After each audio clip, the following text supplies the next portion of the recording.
First ನಮ್ಮ tap water ಎಷ್ಟಿದೆ ಅಂತ ನೋಡೋಣ. ಓಕೆ, ಈಗ ಟ್ಯಾಪ್ ವಾಟರ್ ಎಷ್ಟಿದೆ. ಟ್ಯಾಪ್ ವಾಟರ್ ಮೀನ್ಸ್ ಇದು ಬೋರ್ವೆಲ್ ವಾಟರ್ ಆಕ್ಚುಲಿ. ನೋಡಿ ಎಷ್ಟಿದೆ, ಯಾಕೋ ಸರಿಯಾಗಿ ತೋರಿಸಿಲ್ಲ, ಒಂದ್ ನಿಮಿಷ.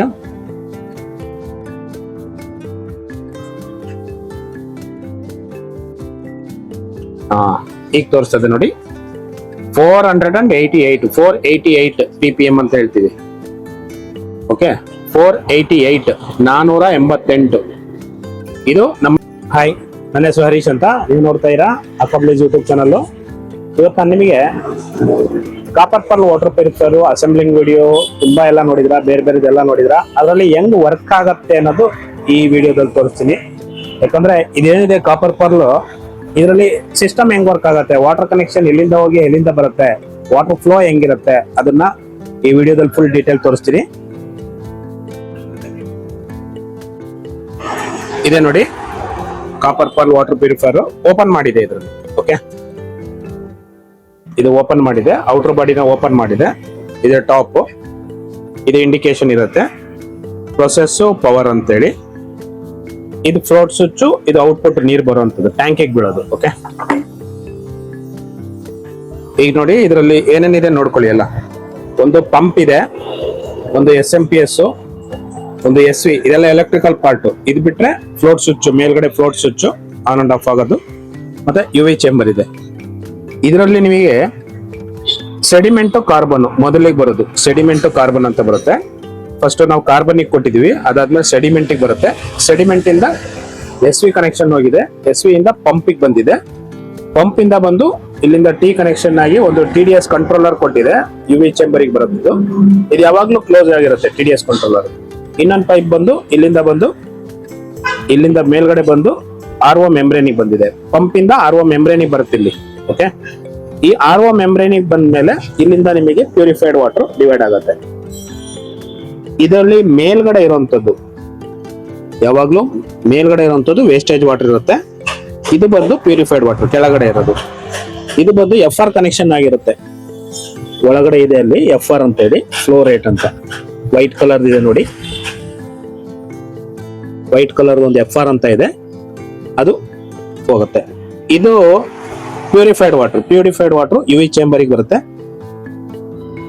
ಇಲ್ಲಿಂದ ಪ್ಯೂರಿಫೈಡ್ ವಾಟರ್ ಇಲ್ಲಿ ಕನೆಕ್ಷನ್ ಆಗಿದೆ. ಓಕೆ, ಇದು ಯಾವಾಗ್ಲೂ ಕ್ಲೋಸ್ ಇರುತ್ತೆ, ಇದು ಎಲ್ಲಿಂದನೂ ನೀರು ಬರಲ್ಲ, ಇಲ್ಲಿಂದ ನೀರು ಬರಲ್ಲ. UV ಚೇಂಬರ್ ಇಂದ ನೆಕ್ಸ್ಟ್ ಈ ಪೈಪಲ್ಲಿ ಬಂದು, ಈ ಪೈಪಲ್ಲಿ ಕಾಪರ್ ಫಿಲ್ಟರ್ ಬರುತ್ತೆ. ಕಾಪರ್ ಫಿಲ್ಟರ್ ಇಂದ ಇಲ್ಲಿ ಕನೆಕ್ಷನ್ ಆಗಿ ಮೇಲ್ಗಡೆ ಈ ಪಾಯಿಂಟ್ ಅಲ್ಲಿ ಬರುತ್ತೆ. ಓಕೆ, ಇದನ್ನ ನಾವು ಓಪನ್ ಮಾಡಿದೀವಿ, ಓಪನ್ ಮಾಡಿ ಡೈರೆಕ್ಟ್ ಬಿಟ್ಟಿದೀವಿ. ಡೈರೆಕ್ಟ್ ಇದರಲ್ಲಿ ಏನ್ ನೀರು ಬರುತ್ತೆ, ಎಷ್ಟು ಬರುತ್ತೆ ಅಂತ ನಿಮಗೆ ತೋರಿಸ್ಲಿಕ್ಕೆ ಮಾಡ್ತಾ ಇರೋದು. ಇದು ಫ್ಲೋ ಹೆಂಗಿರುತ್ತೆ.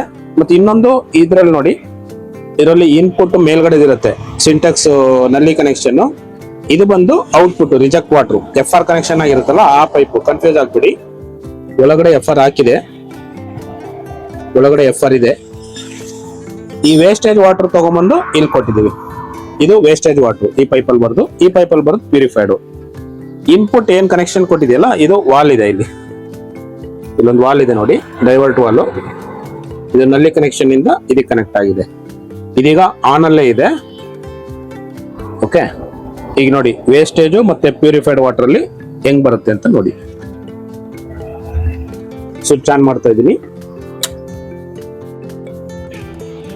ಸ್ವಿಚ್ ಆನ್ ಆದ ಕೂಡಲೇ ನಿಮಗೆ SMPS ಅಲ್ಲಿ ಒಂದು ಲೈಟ್ ಬರುತ್ತೆ, ಅದಾದ್ಮೇಲೆ SV ಓಪನ್ ಆಗುತ್ತೆ, ಅದಾದ್ಮೇಲೆ UV ಚೇಂಬರ್ ವರ್ಕ್ ಆಗುತ್ತೆ, UV ಲೈಟ್. ಮತ್ತೆ ಇದರಲ್ಲಿ ಮೇಲೆ ಟಾಪ್ ಅಲ್ಲಿ ಇಂಡಿಕೇಟರ್ ಬರ್ತಾ ಇದೆ. ನಿಮಗೆ ಮೋಸ್ಟ್ಲಿ ಬ್ಲಿಂಕ್ ಆಗ್ತಾ ಇರತ್ತ ಕಾಣುತ್ತೆ, ಬಟ್ ಆಕ್ಚುಲಿ ಅದು ಬ್ಲಿಂಕ್ ಆಗ್ತಲ್ಲ. ವಿಡಿಯೋದಲ್ಲಿ ಮಾತ್ರ ಆತರ LED ಲೈಟ್ ಇರೋದ್ರಿಂದ ಅದು ಶೋ ಆಗ್ತಾ ಇದೆ. ಪವರ್ ಇಂಡಿಕೇಟರ್ ಯಾವಾಗ್ಲೂ ಆನ್ ಇರುತ್ತೆ, ಪ್ರೊಸೆಸ್ ಇಂಡಿಕೇಟರ್ ವರ್ಕಿಂಗು. ಈಗ ಫ್ಲೋಟ್ ಸ್ವಿಚ್ ಮೇಲ್ಗಡೆ ನೀರು ತುಂಬಿದ ಕೂಡಲೇ ನೋಡಿ ಆಫ್ ಆಗತ್ತೆ.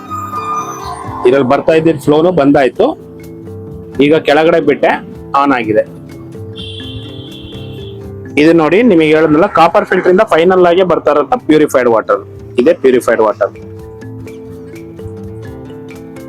ಫ್ಲೋ ನೋಡಿ ಹೇಗಿದೆ ಅಂತ. ಇದರಲ್ಲಿ 2 ವರ್ಷ ವಾರಂಟಿ ಮೋಟರ್ ಇರುತ್ತೆ. ಇದು ಹೆವಿ ಡ್ಯೂಟಿ ಮೋಟರ್ ಇರುತ್ತೆ. ಮತ್ತೆ ಮೆಂಬ್ರೇನ್ ಕೂಡ RO ಮೆಂಬ್ರೇನ್ ಏನ್ ಹಾಕಿದೆಯಲ್ಲ ಇದರಲ್ಲಿ ಆರ್ ಒ ಮೆಂಬ್ರೇನು. ಇದು ಕೂಡ ಹೈ ಕ್ವಾಲಿಟಿ, ಹೈ ಫ್ಲೋ ಬರುವಂತದ್ದು. ಇದ್ರಲ್ಲಿ ನೋಡಿ, ಇದು ವೇಸ್ಟೇಜ್ ವಾಟರ್ ಹೋಗುತ್ತೆ ಇದ್ರಲ್ಲಿ. FR ಗಿಂತ ಕನೆಕ್ಷನ್ ಆಗಿ ಏನ್ ಬರುತ್ತೆ, ಇದು ವೇಸ್ಟೇಜ್ ವಾಟರ್, ಇದು ಪ್ಯೂರಿಫೈಡ್ ವಾಟರ್. ಇದೆ ಫ್ಲೋ ರೇಟ್. ಇದು 40-60 ರೇಷಿಯೋ ಅಂತ ಹೇಳ್ತೀವಿ ಇದನ್ನ. ನೋಡಿ, ಇದು ವೇಸ್ಟೇಜ್ ವಾಟರ್ 60% ಇರುತ್ತೆ, ಇದು 40% ಇರುತ್ತೆ ಪ್ಯೂರಿಫೈಡ್ ವಾಟರ್. ಯಾವುದೇ RO ಮಿಷಿನ್ ಅಲ್ಲಿ ಕೂಡ ಈ ರೇಷಿಯೋ ಕಂಪಲ್ಸರಿ. ಇದು ಇಷ್ಟಿದ್ರೇನೆ ನಿಮಗೆ 50-50 ಹೋದ್ರೂ ಅದು ಅಷ್ಟೊಂದು ಇದಾಗಲ್ಲ, ಲೈಫ್ ಬರಲ್ಲ. 40-60 ರೇಷಿಯೋ ಇದು ಯೂನಿವರ್ಸಲಿ ಇರುವಂತದ್ದು ಮೆಥಡ್. ಕನೆಕ್ಷನ್ ಕನ್ಫ್ಯೂಸ್ ಆದ್ರೆ ನೋಡ್ಕೊಳ್ಳಿ. ಇದು ವಾಟರ್ ಚೆಕ್ ಮಾಡ್ತಾರ ಮೆಥಡ್. ಇದು ವಾಟರ್ ಚೆಕ್ ಮಾಡೋದು ಹೇಗೆ ಅಂತೇಳಿ ನಾನು ನಿಮಗೆ ತೋರಿಸ್ತಾ ಇರೋದು. ಇದರ ಔಟರ್ ಬಾಡಿ ಬಿಚ್ಚಿ ವಾಟರ್ ಕನೆಕ್ಷನ್ ಮಾಡ್ತಾ ಇದೆ ನೋಡಿ. ಇಲ್ಲಿಂದ ವಾಲ್ ಕನೆಕ್ಷನ್ ಹಾಕಿದೀವಲ್ಲ, ಸಿಂಟೆಕ್ಸ್ ನೀರು. ಓಕೆ, ತುಂಬಾ ಸಿಂಪಲ್ ಇರುತ್ತೆ. ಈಗ ನಿಮಗೆ TDS ನ ಚೆಕ್ ಮಾಡಿ ತೋರಿಸ್ತೀನಿ. ಎಷ್ಟು TDS ಇನ್ಪುಟ್ ಅಲ್ಲಿ ಇದೆ, ಎಷ್ಟು TDS ಔಟ್ಪುಟ್ ಬರ್ತಾ ಇದೆ ಅಂತ ಹೇಳಿ ನಿಮಗೆ ತೋರಿಸ್ತೀನಿ ಈಗ.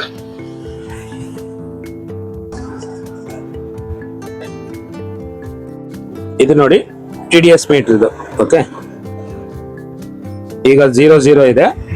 ಈ 3 ವಾಟರ್ ಬರುತ್ತೆ. ಈಗ ಏನೇನ್ ಚೆಕ್ ಮಾಡ್ಬೇಕು ಅಂತ ನೋಡ್ಕೊಳ್ಳಿ. ಕೆಲವರಿಗೆ ಯಾವ ನೀರು ಏನ್ ಆಗ್ತಾ ಇದೆ, ನಾವು ಏನ್ ಕುಡಿತಾ ಇದೀವಿ ಅಂತಾನೆ ಅಂದಾಜಿರಲ್ಲ ಅಂತ ದಯವಿಟ್ಟು ಈ ಇದನ್ನ ನೋಡಿ.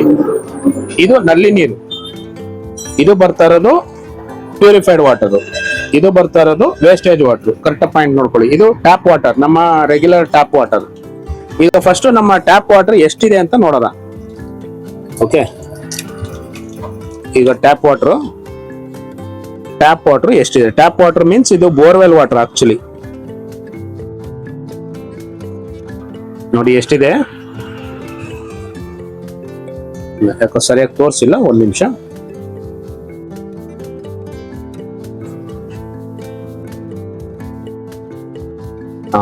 ಈಗ ತೋರಿಸ್ತದೆ ನೋಡಿ. 488 ppm ಅಂತ ಹೇಳ್ತೀವಿ.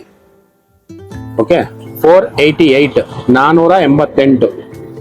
ಇದು ನಮ್ಮ ಟ್ಯಾಪ್ ವಾಟರ್ ಇರುವಂತದ್ದು, ನಲ್ಲಿ ನೀರು, ಸಿಂಟೆಕ್ಸ್ ವಾಟರ್ ಇದು ಆಕ್ಚುಲಿ. ಈಗ ಇದರಲ್ಲಿ ಬಂದು ಪ್ಯೂರಿಫೈಡ್ ವಾಟರ್ ಏನ್ ಹೇಳಿದಲ್ಲ, RO ಮಿಷಿನ್ ಇಂದ ಔಟ್ಪುಟ್ ಬರ್ತಾ ಇರೋದು ಪ್ಯೂರಿಫೈಡ್ ವಾಟರ್. ಇದು ಪ್ಯೂರಿಫೈಡ್ ವಾಟರ್. ಈ ಪ್ಯೂರಿಫೈಡ್ ವಾಟರ್ ಎಷ್ಟು ಬರ್ತಾ ಇದೆ ನೋಡಿ. ಈಗ 0 ಇದೆ ನೋಡಿ. ಇದು ನೋಡಿ 24 ಬರ್ತಾ ಇದೆ. 24 ppm ಅಂತ ಹೇಳಿ. ಇದೇನ್ ನೀವು RO ಪ್ಲಾಂಟ್ ಗಳಲ್ಲಿ ಏನು ಬರುತ್ತಲ್ಲ ನಿಮಗೆ, 5 ರೂಪಾಯಿ 10 ರೂಪಾಯಿ ಕ್ಯಾನು, 2000 1000 ಲೀಟರ್ ಮಿಷಿನ್ ಹಾಕೊಂಡು ಕೊಡ್ತಾರಲ್ಲ, ಆ ರೀತಿ ಪ್ಯೂರಿಫಿಕೇಶನ್ ಮಾಡ್ಕೊಡ್ತಾ ಇದೆ. ಓಕೆ, ಇದು 24 ಕರೆಕ್ಟ್ ಆಗಿದೆ. ಆಕ್ಚುಲಿ ನಮ್ಮ ಇದ್ರ ಪ್ರಕಾರ 50 to 100 ವರ್ಗು ಇಡ್ಬೋದು, ಬಟ್ 120 ಮೇಲೆಲ್ಲ ಹೋದ್ರೆ ನೀರು ಕುಡಿಲಿಕ್ಕೆ ಆಗಲ್ಲ. ಹಾಗಾಗಿ ಇದು ಎಲ್ಲಾ RO ಪ್ಲಾಂಟ್ ಅಲ್ಲಿ ಏನ್ ಬರ್ತಾ ಇದೆ, ಇದು ಬರ್ತಾ ಇದೆ.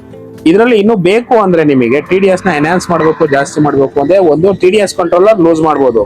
ಬಟ್ ಈ TDS ಕಂಟ್ರೋಲರ್ ಲೂಸ್ ಮಾಡ್ತಾ ಇದ್ರೆ ಏನಾಗುತ್ತೆ, TDS ನಿಮಗೆ ಜಾಸ್ತಿ ಆಗ್ಬಿಡುತ್ತೆ. ಆ ಜಾಸ್ತಿ ಆದಾಗ ರಾ ವಾಟರ್ ಮಿಕ್ಸ್ ಆಗುತ್ತೆ. ಎಲ್ಲಿಂದ